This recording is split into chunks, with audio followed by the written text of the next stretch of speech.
రైట్గా గోండులకు మహాభారతాన్ని తెలియజేసే విధంగా గోండు భాషలోకి తెలుగు లిపిలో అనువదించడం జరుగుతుంది. ఆదిలాబాద్ జిల్లా మామడ మండలం వావాపూర్ గ్రామానికి చెందినటువంటి తోడ్సం కైలాస్ అనే గవర్నమెంట్కి సంబంధించిన ఉపాధ్యాయుడు ఏదైతే ఈ మహాభారతం అనే బుక్ ఉందో ఈ మహాభారత బుక్ని కూడా 3 నెలల పాటు కష్టపడి ఈ మహాభారత బుక్ని గోండు భాషలోకి రచించడం జరుగుతుంది. సో ప్రస్తుతం మనతో మాట్లాడడానికి అందుబాటులో తోడ్సం కైలాస్ ఉపాధ్యాయులు ఉన్నారు. ఒకసారి వారిని మాట్లాడిద్దాం. అసలు ఈ ఏదైతే మహాభారత పుస్తకం ఎన్ని నెలలు టైం పట్టింది, ఎవరెవరు సపోర్ట్ చేశారు, ఈ పుస్తకం రచించడానికి ప్రధానమైన కారణం ఏంటో ఒకసారి మాట్లాడించే ప్రయత్నం చేద్దాం. చెప్పండి, ఈ మహాభారత పుస్తకాన్ని మీరు రచించారు కదా గోండు భాషలోకి, తెలుగు భాషలోకి తెలుగు లిపిలోకి అనుసంధానించడం జరుగుతుంది. సో ఎట్లా ఫీల్ అవుతున్నారు మీరు? మొదటి నేనైతే చాలా హ్యాపీగా ఫీల్ అవుతున్నాను. ఎందుకంటే మంచి ఆదరణ వచ్చింది. మా సమాజం అయితే చాలా చాలా చాలా హ్యాపీగా ఫీల్ అవుతున్నారు. మాకు మంచి కథని అందించారు. అంటే ఇది పూర్వీకుల నుంచి చెప్తూ వస్తున్నటువంటి కథను ఇప్పుడు మాకు అందించాడు. కాబట్టి వాళ్ళైతే చాలా సంతోషపడుతున్నారు. ఎక్కడెక్కడి నుంచి ఫోన్లు, వాట్సాప్లో మెసేజ్లు చూస్తుంటే నాకైతే చాలా హ్యాపీగా ఉంది. చదివిన వాళ్ళు కూడా అబ్బా ఇంత చక్కగా రాసినావా అని అంటే వాళ్ళు చాలా అప్రిషియేట్ చేస్తున్నారు. నిన్ననే ఆల్ ఇండియా రేడియో నుంచి మారుతి అనే అబ్బాయి, అంటే అక్కడ పనిచేస్తున్నటువంటి అతను ఫోన్ చేసి ఇంత మంచిగా ఎట్లా రాసినావు అన్నా అని అన్నాడు. అంటే నాకు మా పూర్వీకులు, మా అమ్మ నాన్నలు నేర్పించినటువంటి భాష, మా బంధువుల నుంచి వచ్చినటువంటి భాష ద్వారా నేను అనేక మీటింగ్లలో, మా భాష యొక్క మీటింగ్లలో నేను అటెండ్ కావడం వల్ల నా యొక్క భాషని నేను బాగా డెవలప్ చేసుకున్నాను. మరి ఏదైతే మహాభారతం బుక్ ఉందో సో ఈ గోండు భాషలోకి తీసుకొని అదేవిధంగా తెలుగు లిపిలోకి అనువాదించడం జరుగుతుంది. ఎట్లా ఐడియా ఎట్లా వచ్చింది మీకు? Very good. అయితే ఇప్పుడు నేను ఫస్ట్ ఇట్లా చెప్తా. ఈ పండుగన మహాభారత్ కథ అని నేను టైటిల్ పెట్టిన. ఎందుకంటే ఈ పండుగన కథ అంటే మీకు తెలియకపోతుండే, కానీ పండుగన కథ అని అంటాం మేము. కానీ ఇది పండుగన మహాభారత్ కథ అని పెడితే ఇప్పుడు మీకు కూడా తెలిసింది, అది మహాభారతం రాసిండు అని మీకు తెలిసింది. అయితే నాకు ఈ కథ రాయడానికి ఒక ఐడియా ఎట్లా వచ్చిందని అంటే, ఫస్ట్ అయితే నేను ఒక యూట్యూబ్ ఛానల్ని నడిపిస్తున్నాను. దాని ద్వారా మా కల్చర్ని డెవలప్ చేయడానికి నేను కైలాస్ తోడ్సం వ్లాగ్ అనే యూట్యూబ్ ఛానల్ని పెట్టాను. అయితే దాంట్లో చిన్న చిన్న కథలు పోస్ట్ చేస్తే మంచి ఆదరణ వచ్చింది. అంతేకాకుండా నేను వార్తలు అంటే ప్రార్థనలో ఉదయం పాఠశాలలో ప్రార్థనకు హెడ్లైన్స్ నేను తెలుగు అంటే న్యూస్ పేపర్ని చదివి అందులో ఉన్నటువంటి మంచి అంటే పిల్లలకు పనికొచ్చే విధంగా పనికొచ్చే జనరల్ నాలెడ్జ్ కానీ, తర్వాత సూక్తులు, చొకట్న విచార్ అనుకుంటా, తర్వాత నేట ప్రశ్న, నేట జవాబు, నేట కైపత్ అనేది నేను ఒక ఏఐ యాంకర్ని తయారు చేసిన.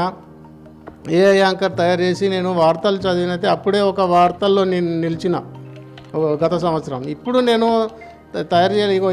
ఈ పుస్తకం ఆవిష్కరణ బిజీలో ఉండడం వల్ల నేను ఇప్పుడు చేయలేకపోతున్నా. అయితే చాలామంది అడుగుతున్నారు, నీ వార్తలు ఎప్పుడు వస్తాయన్నా? వార్తలు వస్తాయి, కానీ ఇప్పుడు నేను పనిలో ఉన్నా. అయితే మరి ఇట్లా చేస్తుండగా నేను అంటే నాదొక పుస్తకం కూడా రాసిన. అంటే మధ్యలో నేను నా మైండ్ ఎప్పుడు కూడా రికం ఉండదు. అయితే ఇప్పుడు మహాభారతాన్ని గోండు భాషలోకి అనువాదించడం జరుగుతుంది. సో ఎవరెవరు సపోర్ట్ అనువాదించారు? సో ఎవరెవరు సపోర్ట్ తీసుకున్నారు? ఎంత టైం పట్టింది? ఇది నేను స్వయంగా నేనే రాసిన. నేనే ఎవరు రాయమని చెప్పలే, కానీ అంటే ఇది రాయడానికి నేనే సొంతంగా రాసిన. ఒక పుస్తకం అయింది, సద్విచారానికి పుస్తకం అయింది. ఇప్పుడు నేనేం చేయాలా అని అన్నప్పుడు నేను ఈ పుస్తకాన్ని 2019 కరోనా సమయంలో ఒక 5 సంపుటాల పుస్తకాన్ని ఒక సంపుటం రాసిన. ఆ పుస్తకం పోయింది, ఎటు పోయిందేమో. అప్పటికిప్పటికీ భాషలో మార్పు వచ్చింది.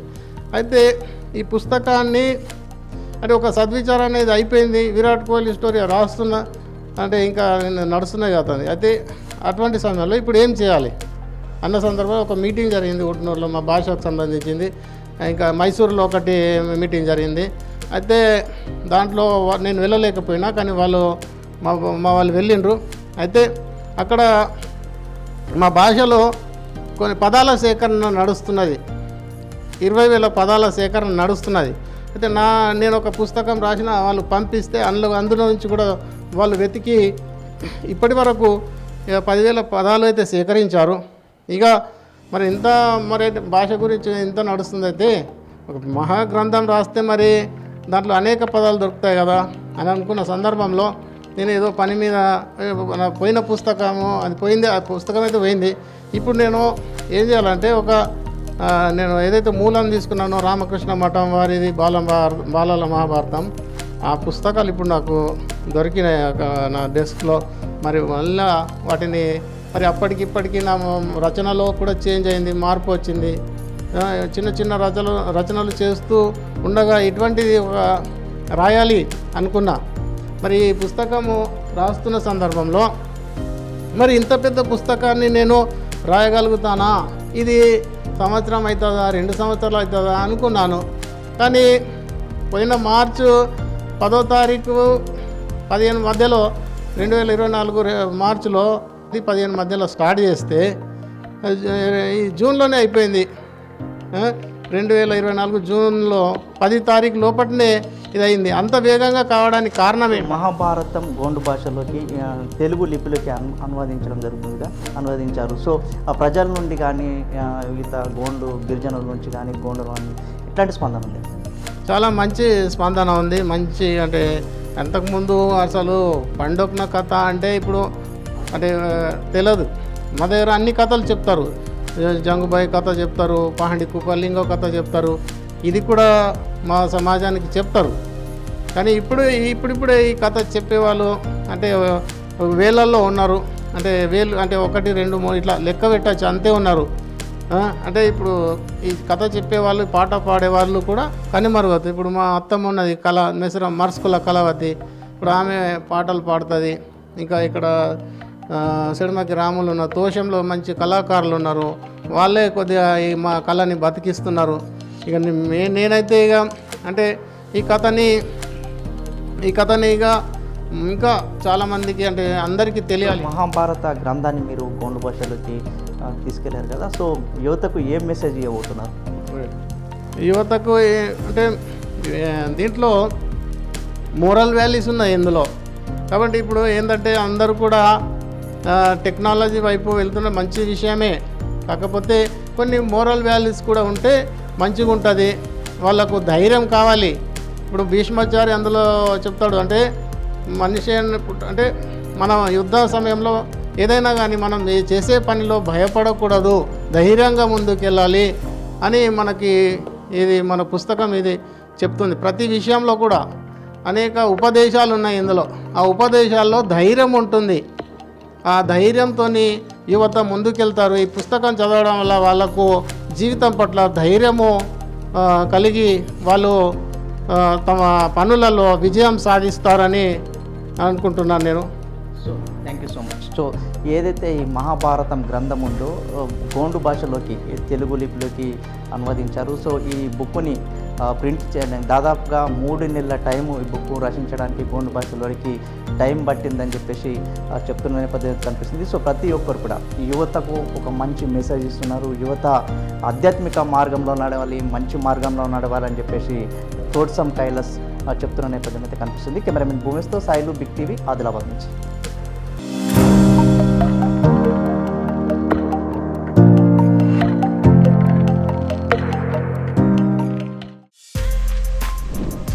For more videos like this, subscribe Big TV channel.